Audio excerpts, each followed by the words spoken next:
Hey, welcome back everybody to my podcast. And today's guest is Olegs Latisevs, Euroleague referee. And today we talked about officiating, refereeing, whatever you want to call it. It's one of the most scrutinized professions in this business, specifically in our basketball world. And today we picked it apart. We talked about the process leading up to the game, the analysis of coaches and players, as well as teams, systems, philosophies, knowing what you can expect before you go into the game. Then we talked about the communication process during the game. Obviously, communication, my hot topic every episode. The communication between the coaches and the referees and the players, and everything that's during the game that's happening, how to process the emotions, technical fouls, everything that's the fun part of the game. Also, we talked about the post-game analysis, how much time is being put in analyzing clips, what the process is behind the scenes. About the communication between the crew behind closed doors. Also lots of good stories, lots of good examples, practical examples, and I hope you enjoyed it. Please, if you enjoyed it, please pass this episode around. There's a lot of valuable nuggets there to explore for young coaches, for coaches, EuroLeague coaches, assistant coaches, players as well, and obviously young and up-and-coming referees. If you're listening to it, you're going to learn some things that are going to help you to be a better referee or even a better coach, and learning on how to communicate properly. Please pass this episode around and share it, comment it, like it, everything, all of the above. You know what to do. All right. Thank you. Bye. All right. Oļegs, welcome to my podcast. How are you? Good. Thank you for the invitation. Really, it was surprised and honored. So I'm very happy to be here and to share my ideas about the officiating. Yeah, we've encountered each other in plenty of games professionally, but now for the first time we're gonna have a real conversation here today. Yes, we'll try to pick apart the officiating profession together, and that's why I invited you. I think that it's a very interesting profession to explore, and I prepared a game. Are you ready to play a game with me? You know, I prepared a game from the preparation process through the in-game dynamics and then post-game analysis. So before we jump into that, I wanted to ask you, from your background, is it fair to say that you've been refereeing professionally for over 20 years? Professionally, is my season number 28. Yeah. Okay. As a basketball referee. Yeah. Okay. But I saw that in 2000 you officially became a professional referee, and then in 2003 you received your FIBA license. So it's more or less been over 20 years professionally. It's fair to say, right? Yeah, I came to the first division when I was 20 years old. So, yeah. And when I was 23, so I received FIBA license. That's okay. True. So for me, the key question in accordance to in reference to your profession is, why would somebody want to be a referee? You know, like it's something that it's a very it's the most scrutinized and mostly unfairly scrutinized profession in our basketball world, whether it's the fans, whether it's the coaches, the players, the teams in general. You're never on one or the other team, right? It's hardly ever that you win or lose. You know, you don't have a feeling of win or losing. You just have a feeling of having a refereed a good game, or having a feeling of having maybe not refereed a good game. But you know, when you're seeking out a job, you also want to seek out some satisfaction. So where's the satisfaction in this job that you decided to seek out the profession of refereeing? Okay, in the beginning, when I decided to be a referee, honestly, I wanted to play basketball. I was badly wanted to play basketball, but my size is I'm 170. I look the reality, Maxi Box, who was one of the big players in the NBA, but Spud Webb also. I was far away from that, so I wanted to stay in the basketball, and I wanted to be a part of the basketball in the professional level. And in our family, my mother is a teacher. She's a teacher in the school, and she said that the most important she wants to give me is the education. So I can play basketball as much as I want, but I need to receive the education. So, and I think this combined that I understood that I will never be a professional player. Although I received the offer for 200 euros to play basketball in the second division. So, but then the opportunity came to officiate some games when I was doing this for our sports school. When we were playing, I had to officiate the kids, the lower level, the lower ages in the sports school, and I started to do it good. But I had one good thing that I was doing. I was always on time. And the coach said, this is one great thing because you are always on time, and we can, rely on you. It's not like somebody else. Yeah, I will do it, and they are not doing this, or they said I forgot it. So I took it very professionally. Even I was a kid when I was 14 years old. So. And then I was deciding what should I do, and when I started to study in the university, I graduated the University of Latvia. I got the master degree in economics, in macroeconomics, and I combined this with the officiating. I understood that it would be very difficult to combine with playing because it's practices in the morning, practices in the evening. It's much more complicated. But I was playing in the university team, so I was enjoying and playing basketball for myself, not never professionally. So what's general the education level amongst all referees? Let's say in EuroLeague. Let's stay with EuroLeague in terms of background. In terms of is there any common denominators amongst the referees in terms of profession outside of the refereeing? Yes, I would say I have the statistics about the education of the referees. So if we go for the high school education, that is the highest for the referees, then it's 11% from all the referees. They have education of high school. Then we have 40% who are bachelor degree. And then we have 44%, they have master degrees. And we have also 5% of referees who are PhD. Okay. So overall, the education level of the referees is really very high. And the common professions that I found is we have lawyers, a lot of lawyers, bank workers in the bank, owners of different companies, teachers, physical education teachers. But, if we look at some specific ones, then I would mention one teacher of biology. Interesting. Teacher of English. Yeah. Designer of ceramics. A pastry chief. So these are, the professions of the referees that people, they don't even know that there are some people running on the court and he's the teacher of biology, for example. The pastry chef must be from France, no? No, from Greece. Oh, from Greece. Okay. Yeah. Okay. No, but in general, I always thought it's a very. Is there any full-time officiating professional referees, full-time referees? Yeah, we have some, and it's around 20% of all the referees are full-time referees. Yeah, because I can imagine it's hard to balance with the regular job. Even if you're self-employed and you have a business, you still have to, on double weeks or maybe the domestic league, you have to referee. It's nearly impossible with today's schedule to really be 100% in both areas, I can imagine.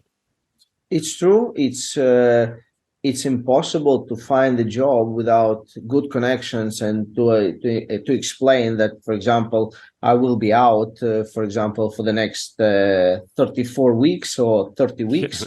So we have double weeks, some weeks off, but still this is it's working days, and we travel, and also the travels now, it's a little more complicated than before the COVID.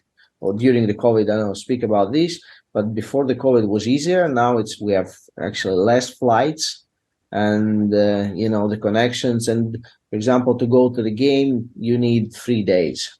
Sometimes you need 3 days, full days. So, and to do something outside, so you can do it online, many things. But still, if you are working in the bank, or if you are the teacher of biology, it's not easy to do this everything online. Absolutely. Is there any aspects of the job that when you first started to officiate at the high level, is there any aspects of that you struggled with early on with the most that you can remember right now? I believe it's acceptance of the big players and big coaches, because I'm coming from the small country, and but it's actually, it doesn't matter from where you come. They don't know you, and if they don't know you, they start to, I don't know, to communicate in the way they start to test you, the players, the coaches, and when they get to know you, so then it's the time when you start to have the relations. And it's a little bit different when you can say, when you call the names by of the coaches, Zelko, Ettore, so you can call them by the names, and it's absolutely normal. Before, I couldn't do this. I was saying, Mr. Messina, I couldn't call him Ettore. I was my mother is a teacher, so it's I was educated differently. So now it's a little bit more common, because we know each other for many years, and it's normal. And the young referees are coming, and the coaches, they are also calling them by the names, and it's creating better communication between the referees and coaches. Perfect transition. So communication is my cup of tea. I don't know if you've listened to any of my episodes, but every episode I have a communication topic, and we will get to the communication part for the in-game dynamics, because it's the most interesting part to me, the dynamics between all of the three parties, let's say the players, the coaches, and the referees. But before we go into the in-game, before the game, there's also something that stands out to me when I see the referees is the fitness. I've seen a lot of referees that are also just physically, you can see just fit, but also the endurance level has to be very high. What's the preparation process for referees? Is there a preseason that you go through? Is there a certain routine that you have throughout the season to keep you in shape? Honestly, in the last years, as the EuroLeague referees are not officiating any other competition besides local competition. During the summer, we are free. So this is the time when we are getting prepared for the season. We are preparing for the season. We are doing our exercises. Most of the referees in the top level, they have fitness coaches with whom they are working during the summer or during the season. I work with a track and field coach, but I'm doing this with my son, so we are like a couple. We are doing this together, and it's a competition in every practice. So I love this. And I said one time he started to be faster. He's 13 years old, but he's my size, so he started to be faster than me. And they said, okay, I will mark this date that you beat me first time. But yes, we are doing this professionally, actually, and everybody's responsible for his own fitness level. And the worst is when somebody can say you that you are slow in the game or you are overweight in the game. So then you have a problem. But before the season, we have medical checks and everything. The EuroLeague is checking us, how fit we are, how we are prepared. So everybody is getting ready for that, for the check in the end of August, and also for the season. During the summer, no Cooper test. Excuse me. No Cooper test. Cooper test. We run this Cooper test. Oh, really? The FIBA referees, they run this Cooper test for the local leagues. Still, if you run for the local league, it counts. If you are over 50 and you are not officiating in the local division, in the local competition, then you run in the place. For example, in Ljubljana, you run for this fitness test. Interesting. Yeah.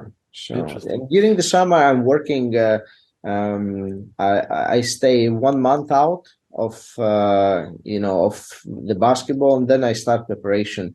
Now I start preparation earlier than before. I think July is my month when I start. Okay. To get ready for the season. Okay. So let's start analyzing the game a little bit. When you go on game day, obviously you start already before game day to prepare for the game that you will ref. What are the things that you are analyzing? What are the things that you mostly focus on? Is it the players, the coaches, the team's tactics, the frequency of screens? Because there's a lot of also, is it going to be a team that's going to be setting a lot of screens that we're going to have to look for certain situations? Are the players that are on the team more leaning towards flopping, maybe a little bit more? What are some things that you're scouting when you're preparing for the game? Also in regards to coaches, what are you looking for the most? It's not what we are looking for the most. It's the complex. It's all the things that you mentioned. We start with the playing style of both teams. Or we analyze what kind of game we can expect if these two teams had any history before. If we can expect something that can, create a problem for us. That two players, they were fighting before, something happened before, yes or no. So if one player moved from one team to another, if there is any all of these aspects, then we go with the floppers. We speak about the flopping players, that's for sure. We speak about the legal screen players, and we have the video platform where we can check the previous games and cut the clips. Mm-hmm. And when you prepare for the game, you cut the clips, 20 clips, 10 for each team. So the main points, how they are doing. If one team is shooting 3-point shots, for example, a lot of 3-point shots, what to expect? To expect landing space fouls on the 3-point shots.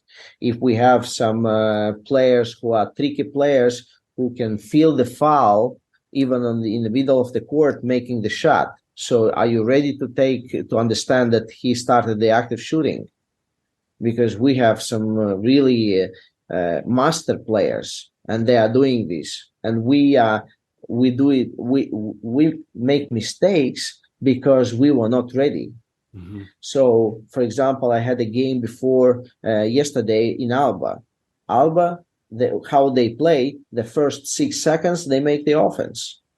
First 6 seconds. So what does it mean for us? The new lead referee who is under the basket, he must run from trail position to lead as fast as possible, to be on the baseline, not to miss any fouls.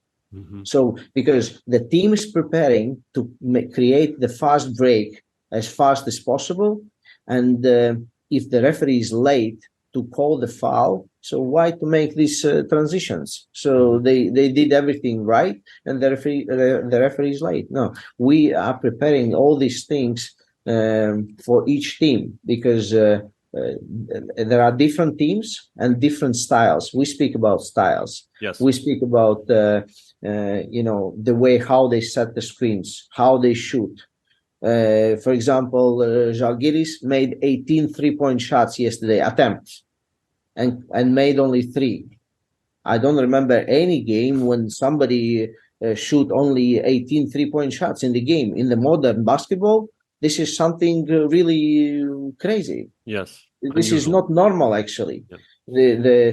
If statistically you check the points per offense, you say, wow, this is the game was low score, but you never see the game when somebody is shooting 18 3-point shots per game for the one team. Absolutely. It's not for one player. Hey, I took 18 threes one game. I did take 18 threes one game in college. Yeah, you can imagine, and you would be the same that Žalgiris took yesterday. Yeah.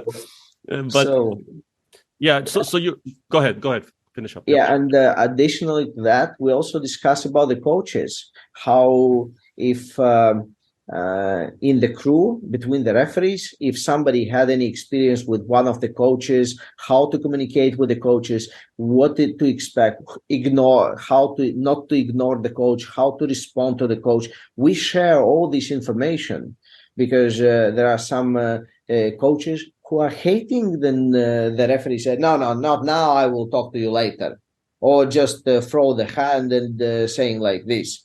Even it's an experienced referee. So, but if the young guy is doing this to experienced coach, he gets crazy. So he will eats him alive. Yeah. True. Yeah. So, and we share all this information about the coaches, the good experience, the bad experience, so that we can manage the game, we can run this game. So the players are playing and we are just guiding them, and we are calling what is necessary for the game. Mm-hmm. How many we're going to get to the emotional part and the respectful part in the next stage during the game, but still before the game, how many meetings do you have with your colleagues leading up to the game?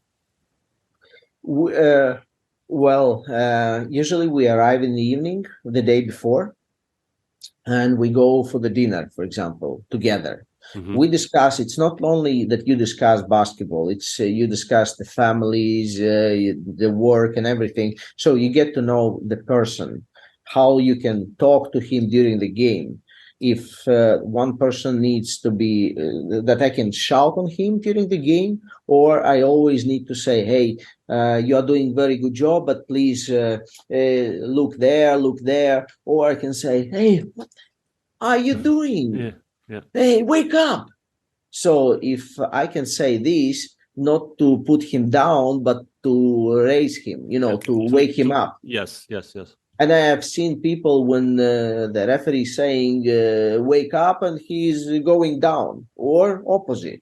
So, and you get to know the person and you understand how to talk to each other. So, but basically in the end, I say, look, if I make a mistake, don't hide it to say, hey, Oļegs was a good call. Don't say this. If it's a bullshit call, say it's a bullshit call. Let's avoid these calls for the team for the next call. Yeah. So, and honestly, now in the last games, in the last years, the referees are getting more honest on the court, and they are, accepting the mistakes, and between them they communicate. And then if I made a mistake, and I made a mistake, I say I can tell to the coach it was my mistake, and he said, okay, no problem. I don't say white. I don't, change white to black. This is because they are experts in basketball game. Of course. So yes, and the white to fool them, to save your ass. No, this is no way. You just say the way it is, and you say you missed it, and you work harder, and you run faster, you work more, not to miss again, and that's it. Absolutely. So there is a camaraderie amongst the referee community where everybody is very comfortable with expressing their opinion with each other, and you also have shouting matches amongst each other when you have meetings at halftime, maybe, or where do you express emotions to each other, because it cannot be visible if you have a disagreement with your colleague in front of everybody. So I assume it's either before the game or after the game or at halftime, correct? Halftime, yeah. Usually when you have some problems, you keep it till the halftime, and then I don't I don't show you the locker room of the referees, but sometimes it's really bad language there, really bad language. But it doesn't matter how bad language it is. We have one common goal. We need to finish this game in the best possible way, that the team who deserves to win the game wins the game. Yeah. So we go there and we work there as a team as much as possible, so nobody can recognize that we have some disagreements about the judgments. Yeah, about some things. But the problem is that the biggest problems that we have, that somebody is calling in your area that you don't agree, or you think you judge it differently. So, and somebody is calling in front of you, and this is how the problem starts. Okay, so if your colleague is calling a foul or something that happened in your area, which is supposed to be your call, so it's taking away basically calls or situations where we're jumping on top of you. Is that what is that the situation most commonly? No, it's when one referee is judging that it's legal play. For example, there is one-on-one play and the post play, and the referee is 1 meter away and he is judging all the situations. Suddenly, from nowhere, the call is coming, and you don't understand what is this, and the call is a travel violation, and you say, what is this? So you don't understand this. So there are some things that you say, let me judge the play.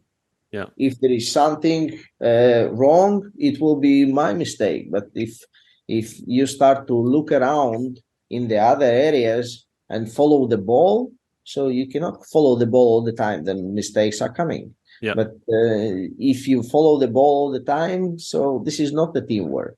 We have the areas that we need to cover. So we have dual areas when we can help to other partners. And when I don't see, and the partner is helping me because my view is blocked and his angle is open, I'm happy. I say, hey, thank you very much. We didn't miss the call. Yeah. We didn't miss the call, and the call was right. So I always say thank you. But it's when it's obvious one-on-one and somebody's coming to you to call something that is totally wrong, then you say, then you have disagreements. Yeah, no, that makes sense. That makes sense. During the game, from our side, or from, like, let's say from the coach's side or from the benches, you don't notice those disagreements between the referees. You guys are doing a great job of keeping it until the halftime. I have to say that, because it's a very subtle area of the game that not many people notice. Whether there was a call made from the opposite side, but you don't see the disagreement between the two of you. So it's a very good way of staying professional in the heat of the moment. But it's not always we disagree about something. Sometimes we say, what did you see? Why you call this? He said, I saw this and this. Okay. But it's not always that we have disagreements. Disagreements are rarely happening. Rarely happening. It depends on the personalities mostly. When you can put 3 crew chiefs in one game, and then who is a bigger crew chief? So everybody starts to decide who. It's like for one team there is only 1 ball, but they need 5 balls. So each player needs the ball. So it's the same thing. Yes.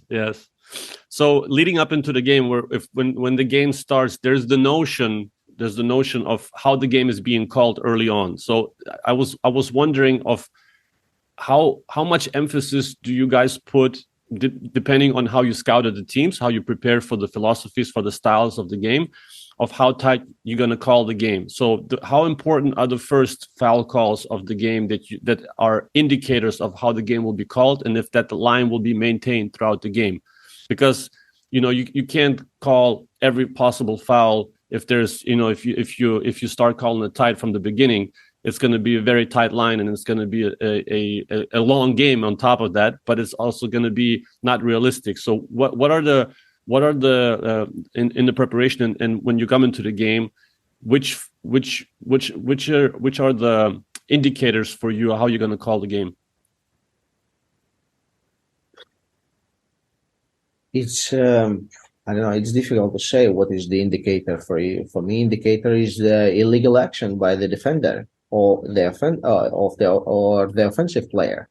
But we every week on Monday evenings we have EuroLeague meetings online, and we are meeting 70 referees and 15 referee coaches.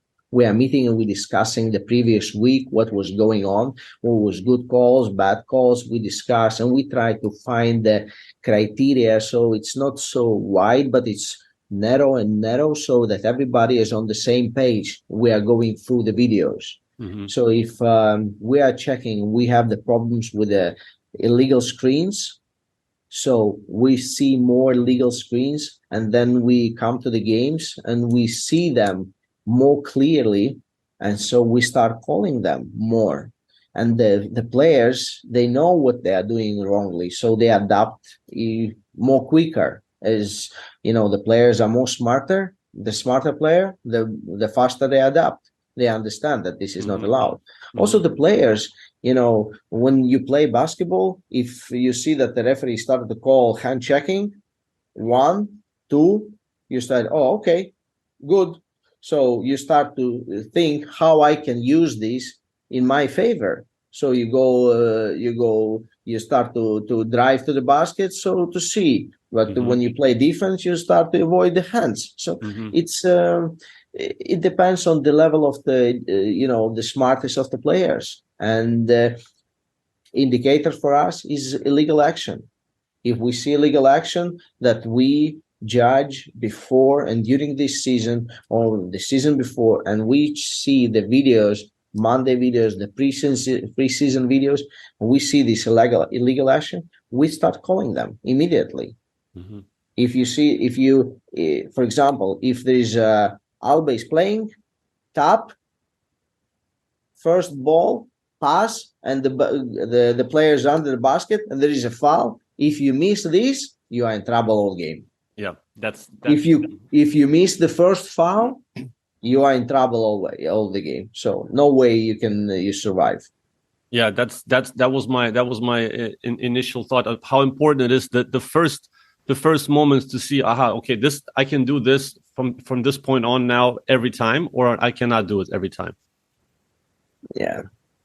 Yeah, absolutely. It's hard. It's because I have also you have the idea of two physical teams meeting in the matchup where it's going to be fouls right every possession. So are you going to call every possible contact that's on the border of illegal? It can be called, it cannot be called, but the line keeps moving up if it gets more physical. When it's a physical game. The game can be physical, but when it becomes dirty, illegally, you mm-hmm. play illegally defense, then we have to call the fouls. Mm-hmm. We can call the fouls 3 in a row. 1 hand checking, 2nd hand checking, 3rd hand checking. And I did that. I know, and we did that just because this is illegal. You cannot continue doing this. So you continue, we go to the free throws. Mm-hmm. So one moment you need to stop doing illegal actions. I remember one game I was under 18 in Americas boys, and the semifinal was Brazil Argentina, and the Brazilian and Argentina referees told me, when you start the game, keep calling. I said okay. And when you get tired, continue to call, because they will be killing each other in this game. So I said, okay, thank you very much for the advice. It's for the best interest of the players too. Yes, so exactly. So communication during the game with players and coaches in particular, how important to you is empathy and understanding what the coach, for example, is thinking in that moment? You have to put yourself in their shoes as well a lot of times to understand their frustration with certain things that are happening or not happening on either side. How important in during the game is it for you to have this empathy and understanding, and also, like you said earlier, admitting to mistakes, and keeping the communication line open between the two parties? I believe that I talk too much in the games, but this is the way I'm officiating all the games, and I really love to communicate with the coaches and players. And if there are situations, for example, I'm teaching the young guys when there is a timeout going to the end, and the coach is about to finish the timeout, I never go to interrupt the timeout. I always find one assistant coach to whom I can say, let's finish the timeout. Why? Because if I start to, to interrupt the coach when he's trying to wake up the team, something is going on, positive, negative, everything. So I'm in the conflict with the coach, head coach. So the assistant can go, hey guys, let's go, let's go, let's go. This is totally different when the referee is coming and whistling and saying, let's go, we finish the timeout now. So, but during the game, the empathy, it's one thing, but understanding the emotions of the coaches, I really try to understand the emotions of the coaches and the reality. And many coaches, when they are getting crazy or they act differently, I understand that they do this not by accident. They do it on purpose. Everybody in this level, when all these coaches, they are smart enough. When they try to stop the fast break or they are shouting on the three-point shooter in the corner, or they are waving or coming on the court 1/2 meter or something, or waving, doing something, they are doing this everything on purpose. Yeah. Just to move their offense to the other side or interact the shot of the player of the three-point shot or to stop the fast break. Everybody is doing this on purpose. And now, and if somebody tells me, no, it was by accident, no, it's not. It's manipulation not to an this extent. level. Manipulation. It's they are doing this on purpose. We know this, and we need to deal with the illegal action and if it's interrupting the game, yes or no. Yeah. So what this? It's still when I was one time I was assistant coach for my father in Germany, still back in the early days, and one time I had to go be the head coach in preseason because he was gone, and my first game I got a technical foul right away because I'm a very emotional person, but there's an absolute truth of what has to be seen, and if I see something that is not the absolute, that's not true according to me, according to the rule book, and because the ball bounced up and it hit the wires because the baskets were attached to the wires to the top of the roof, so it was all and hit the wire, and the referees didn't see the ball went in. I was livid, So for sure, there's a line of maybe I crossed of the emotional aspect, but there's also a the referees have to recognize also at some point that that the coach is acting like this for a reason. Some coaches are acting out, acting just to manipulate and doing it on purpose, and some coaches are naturally emotional because they are absolutely believe that what they saw is the truth. And how do you distinguish between that acting and manipulating and also of natural emotions of the game? Look, Mr. Ivkovic, he is not with us anymore, but he was one of the master coaches in the way of putting the pressure on the referees. Really? Because the tactics that he has was the game is going on, everything is fine. He doesn't talk to you. He's speaking with the players. And the moment when you make one mistake, he's going on you only about that particular play. And he's pressing you 1, 2, 3, only about that. The whole game. It's not about the whole game. it's the moment when he feels that it's okay. Mm-hmm. Or maybe he receives a technical foul, or you accept the mistake and the game is going on. So, and then there is another one mistake. So he is going again on you. So, but it's really the mistake. It's not 50-50. It's not block charge. It's no, it's clear mistakes. But we have more coaches nowadays when he starts with small talks with you. Hey, do you think it's travel? I think it's a travel. Hey, it's a travel. No, this is a travel. Hey, call the travel. And it's during the 10 minutes, from the beginning, we give one finger, then it's, he's already can eat all your arm. So it's a totally different approach, but I understand.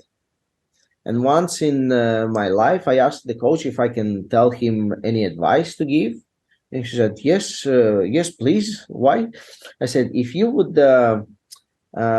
communicate with the referees, not about every play, but be more specific, and you communicate with us about more important things than every call, we would listen to you in a much better way and respond to you in a better way.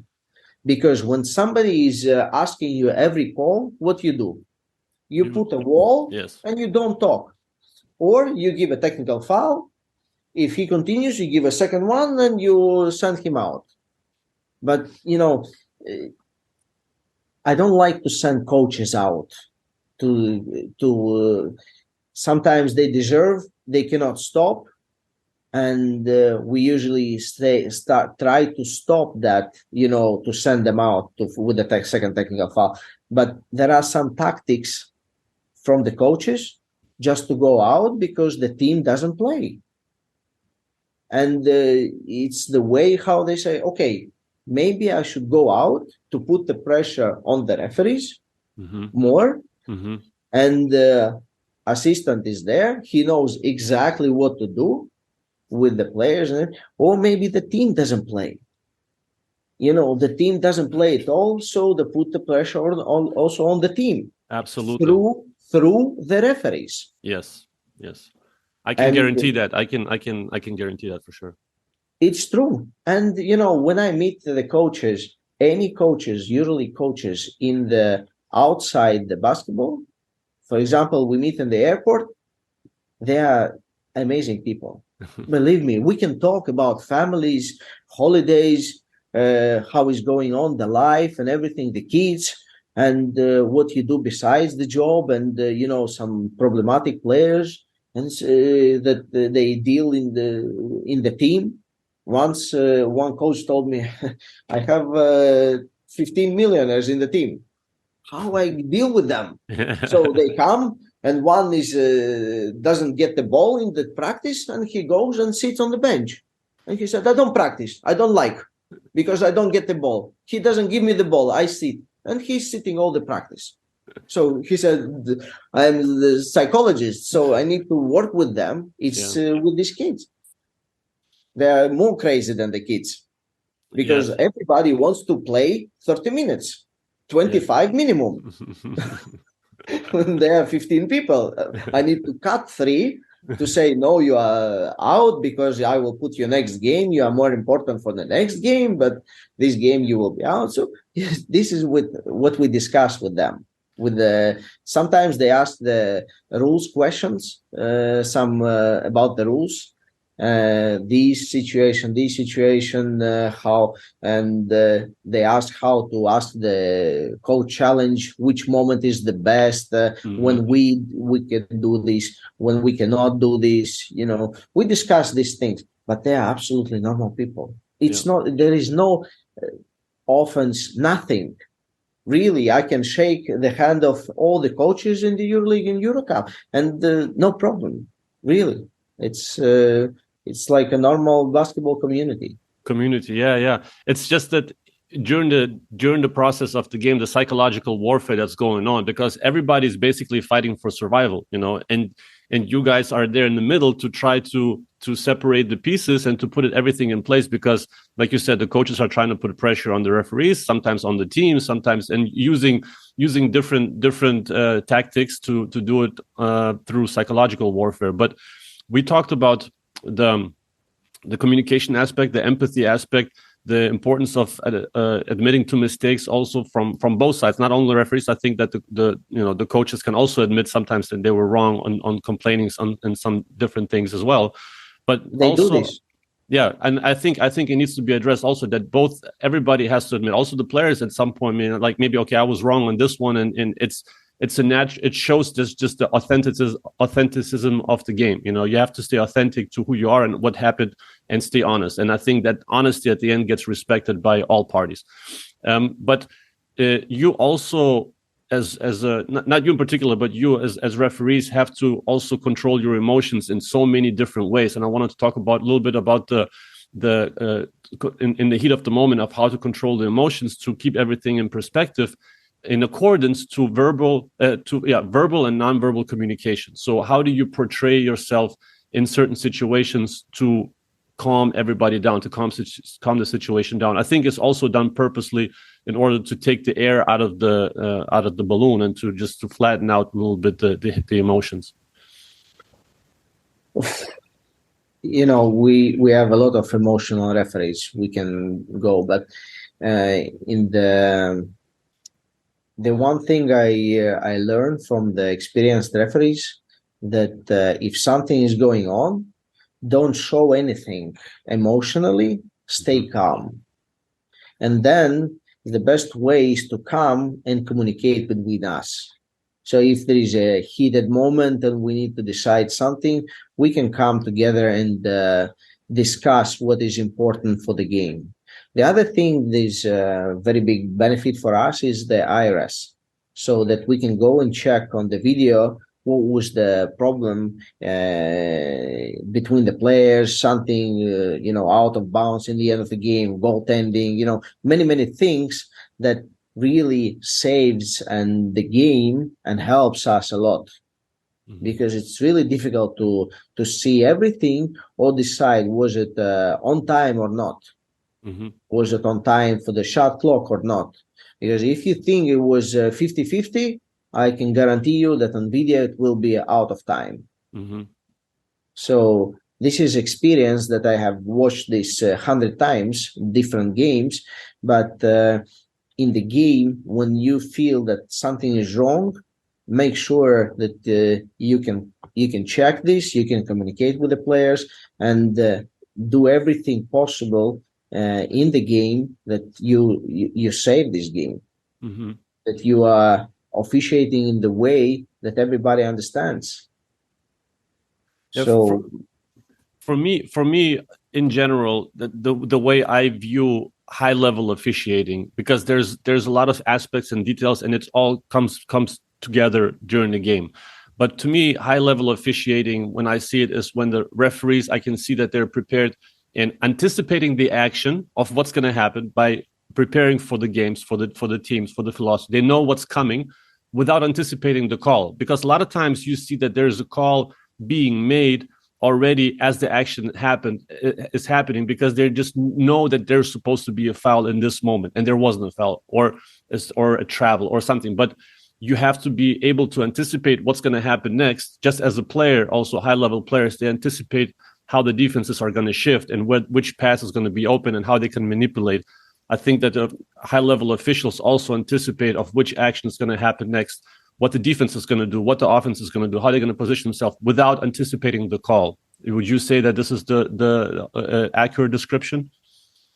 Absolutely. I have seen the play when 30 seconds till the end of the game, the player, the one team is losing, and they were playing a defense, and they faked to make the foul. And the offensive player was so smart that he took the ball in the middle of the court and went for the act of shooting. 30 seconds till the end when they were when they were leading. Yeah. And the player faked to make the foul, He was just wanted to make the foul. The offensive player was smart enough, took the ball and throw the ball. And the coach was so crazy. He said, "What are you doing?" And the defensive player was happy because he did exactly, but these were two really excellent players, very smart players. And when you see these, it's anticipating the play. You don't anticipate any call in this play. You think, what are they gonna do? So you see the foul, you call the foul. If you don't see, you don't call anything. So you wait. Yeah. So the official didn't call the foul because he didn't see it, and the play went on after that. Yes. And these are the most common actions where I think that a lot of teams want to trap first. If they're losing, they want to trap first. They don't want to foul. And the referees, a lot of times they mistake it for over aggressiveness and call a foul, where they say, coaches usually say, we want one trap, maybe a second trap, and then we foul. So there has to be also, I think, an understanding of the team's tactics, the coach's mindset in that situation, and not to jump the gun a little bit in those situations. About this, I have a tactics that I am asking the coach, what you're gonna do. The defensive coach, I asked, what you're gonna do. You're gonna make the foul immediately, or you make the trap and then you make the foul. And I had so many different responses from the coaches. It's not your business. One coach said, "You call what you see." I said, "Okay." I wanted to know. Then the coach said, "We make a foul immediately. We don't wait anything." So, foul immediately. The other said, "We don't make the foul." The game started, and the player immediately made the foul. I called the foul, and I said, "The coach." And the coach is looking to the player, and he said, "But I took the timeout to say that we don't make the foul." I said, "Oh, really? I misunderstand." And the coach at this moment, he said, "I'm very sorry," because I said I took the timeout to say to the players, we don't make the foul. Yeah. So we play defense. So he made immediately the foul. So this is about early calls or non-calls. But I also, when we talked about these situations, there's also times where there's late calls. Let's say I've seen a lot, and it's hard to imagine of what the official is thinking in that moment, of if he's processing what happened, because sometimes there's shots being missed and there was a foul, no foul, and the shot is missed, and then the foul is called. If the shot is made, there is no foul call, but you will never know if the call would if the call would have been made or not, the foul call. You know what I mean? So a lot of times I'm wondering of what's the leeway. It's better to make a call a second or two late than not make a call at all if you saw what was wrong. But it's a very, very dicey situation on a missed shot, because missed shots and then a foul call, it sends a strange picture. It creates unnecessarily fog. You know what I mean? Yes. Look, you see the foul, you call the foul. You try not to wait too long. Yeah. To think, yes, maybe the foul. And I had once the situation when the foul was called with a delay. Mm-hmm. Mm-hmm. It was like a delay, maybe 1 second delay. When I checked the video, the delay was 0.8. But the time that was left on the shot clock, on the game clock, was 1 second. So instead of 1 second, we should have 2 seconds, and it's a huge difference. Mm-hmm. So the player who received the ball, the next one, because they were in bonuses, he took the ball and shot, and the ball was on time. Thanks God. But can you imagine that the ball would not be on time, just 10th of the seconds? Mm-hmm. So just because we delayed the first call, we were thinking something too long, we come to the last action, and we are short of time.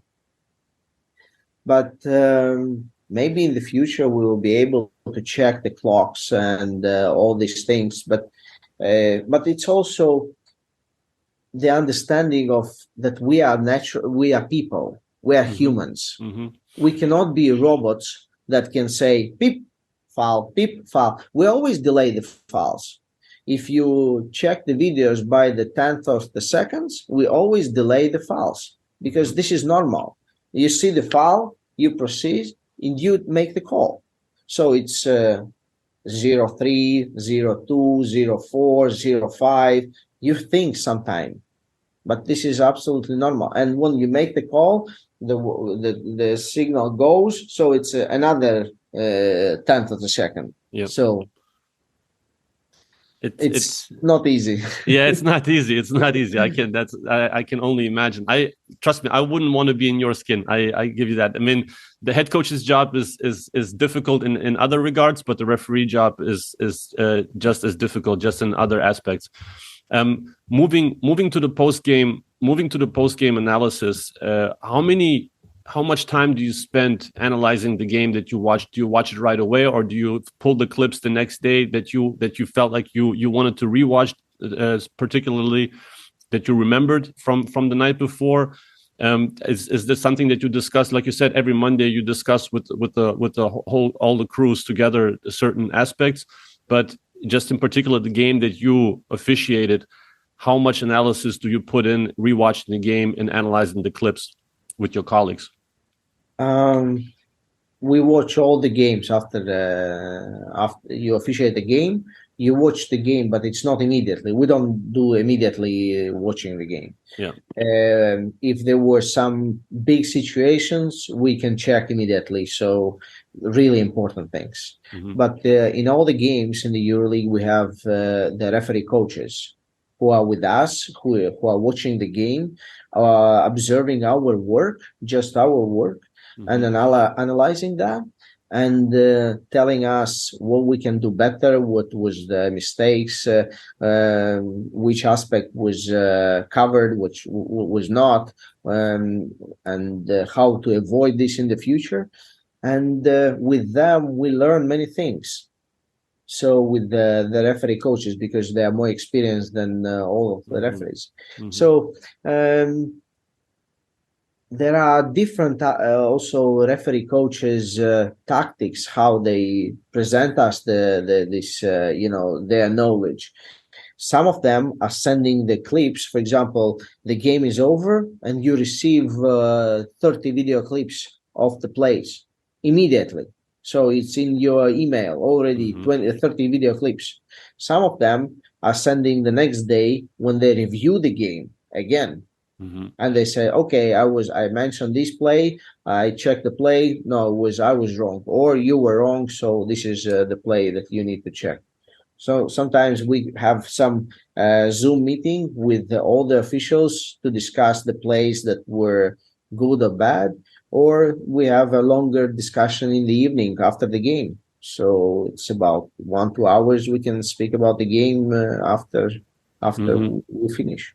Yeah, and this is another aspect of conflict solving or discussions, comfortable discussions, open discussions with your colleagues, where you can, openly communicate certain aspects that you saw that were correct or incorrect. And I think it has to be similar to a coach's staff, where coaches are able also to discuss in heated moments, heated discussions behind closed doors about certain things that happened or that should have happened. And I think it's important to let this air out and to discuss in a manner that's understandable, but also without holding back, because that's how you get better. That's how you get better as a staff. That's how you get better as a coach, as an official. Players do the same thing in players' meetings. They have the same venting meetings where without the coaches, without anything, just because if it's something that needs to be addressed, everybody's talking straight and there's no ifs and buts about it. So I think that those meetings, usually, whether they happen at halftime, impromptu, or they happen after the game to discuss and to eliminate further mistakes down the line. Absolutely. And without that analysis and without self-analysis, also when I fly back home, I always check the game. I'm checking the game, what I did good or bad. I know exactly, because when you finish the game and you have a good feeling, you know that the overall game officiating was good. but I like the details, my signals, my body language, my communication with one of the players, second, my positioning. Am I good enough, or I was just lucky? So was I running fast enough? So I was on spot right away that where I supposed to be, or why I missed that play? Where is my position? So I analyze many things just to be better every game. And if you don't learn, you are on the same level. But the young guys, they are coming, and they're hungry. So they are ready to take your spot. So you need to work more and more and more. Hey, self-criticism is the best criticism. I think we have to hold ourselves accountable all the time. Otherwise, you will not grow. I'm a big proponent of eternal, lifelong growth. You know, whether it's in personal growth, it's professional growth, it's anything. You always have to reflect and be able to admit to mistakes, move on, and learn from them going forward. Before we move on to the last part of, I usually do ATOs, coaches ATOs, that I throw quick questions at you. I wanted to address one more thing about the game and the post-game analysis. What are the indicators that the game was either under control or out of control? What are the key indicators for you to, when you reflect, and it's like, oh man, we didn't have control of this game because of this and that? When you don't have the control of the game, that when you start calling the game, when you call the game, everything is upside down. It's everything is just wrong. You make the wrong calls, and everybody's frustrated. Even the players who is never talking, they start to talk, and they start to to make throwaway signals. Everything around the game is wrong because all the spectators are booing you after every call. And even the team who is winning the game starts to criticize you because something is wrong with that you are not managing this game in the right way. So this is when everything goes wrong. But when everything goes right, you understand the player. You see the players are coming to you. They ask the question. You communicate. You also communicate with the coaches. The way you communicate with the coaches is nobody's just screaming on you from the players or coaches. So it's the way of more respect during this game and in normal communication between human beings. Yeah. Yeah, I agree. I think that those are very vital parts of your profession, to understand, when you had a game under control, when everything is calm, when everybody is communicating in a proper way, and also, hopefully that there's less and less games that are out of control, because players sometimes take it to the next level, coaches sometimes take it to the next level, and it's sometimes unnecessarily, so we always, a lot of times I talk as a fan because I love the game, and I want to, you just want to enjoy watching the game and enjoy the players at their best, the coaches at their best, everybody at their best. You ready for my ATOs? Of course. Okay. I will draw them up quickly, and whatever pops into your mind, you go. But hopefully, you don't give me a technical foul afterwards if they're out of line. Okay, no problem. Okay, most common mistakes that players do.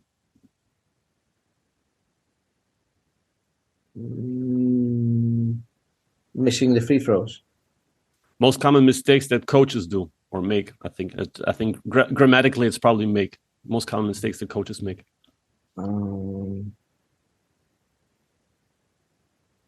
Not taking the timeout on time. Most common mistakes that referees make. Out of bounds. This is a question that is from Tim Ferriss, and I ask everybody, what's your favorite failure? And in your case, is something maybe that was one call that you always think back on, that you wish you had back, that you didn't call, but you learned from the most, something that you failed at, but you took a valuable lesson from.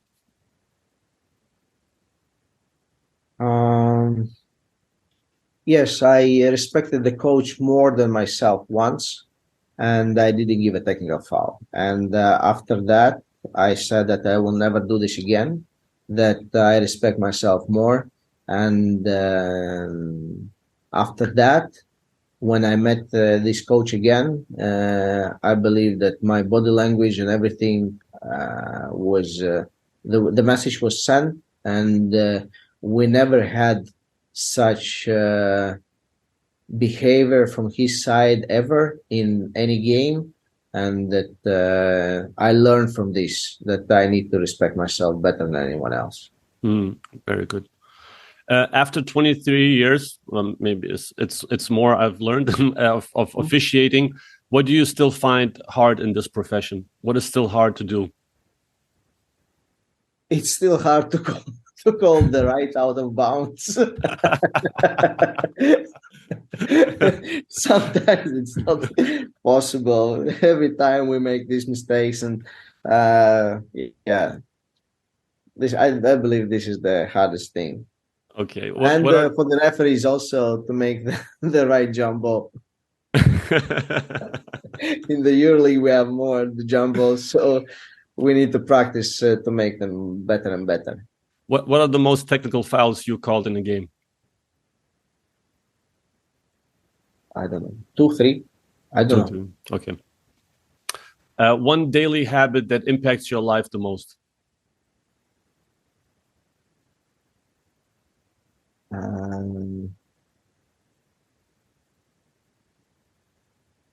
To talk to my family, always just how they are doing, and especially when I am away, if everything is fine, and I talk to all, because I have 3 kids, a wife and a dog, so we have amazing relations. So, and this is really important for me to talk to them that everything is fine.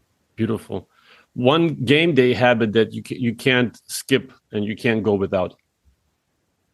What is this? Game day habit. Anything in particular that you do on game day that you have to do absolutely, or is that something that you don't have a routine for game day? I take a nap 30 minutes before going to the game, and I learned it to wake up at least 3 hours before, so that you are mentally ready for the game. Absolutely. And the last one, after the game, the best hack or the best hack after the game for you to calm down and take the emotions out of the game? Hot shower. This is the thing. When somebody asks me what is the best about officiating, I said a hot shower after the game, because at that moment you seeing the game again and again in a different perspective, and you calm down in this place. And and I know these emotions, because you go to the different venues, you go to the different showers, and you are standing there alone, and you feel how the hot water is coming on you, and you feel the game is over. Was it good or bad? But at this moment, you start to to relax. Yeah. This is the momentum. I'm a big cold shower proponent, so I'll probably be the opposite. But it's the same. It's the same. I think hot shower is relaxing, and it's kind of just let everything flow afterwards. Yep. Thank you very much, Oļegs. I appreciate it. I hope that you enjoyed it. I hope I didn't drill you too much. And I hope it's very interesting. I hope that our listeners also enjoyed it. And if anybody wants to find you, where is the most easiest way to find you, to contact you if they have questions? If there's young referees or young coaches or anybody that would like to have any additional questions? I believe on Instagram is the best. It's Olegs Latisevs. Okay, that's easy. All right. Yeah. Thank you very much, everybody. And thank you, Oļegs, once again. Thank you very much, guys. Thank you.